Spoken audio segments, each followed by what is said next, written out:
ერთი ის ხო არ მეყო 50 Shades of Grey და ეხლა 50 Shades of Green-ი გვაქვს. ანუ მწვანე ფერი საკმაოდ ტრენდულია და უბრალოდ მე ჩემი გემოვნებით რაღაც სხვადასხვა ტიპის ტექსტურას შევახამე.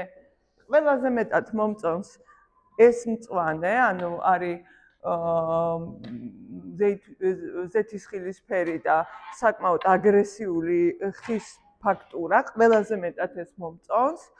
მომწონს მუქი ტრავერტინი და ღია ფერის მწვანე, ანუ ეგრეთ წოდებული ფისტაშკისფერი მწვანე და კიდევ ძალიან მომწონს ეს ჩვენი დაზოლილი კაკალი, დაახლოებით უფრო ესეც ცოტა მუქი ფერი, ოღონდ სხვა შეფერილობის ზეითუნის ფერი.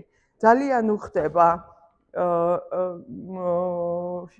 ჟანგი, რკინის ჟანგი ღია ფერის ცისფერს, ამდენი მწვანე ფერები ვეღარ დავიმახსოვრე და რა თქმა უნდა ხის სტრუქტურა კიდევ ერთ მწვანეს.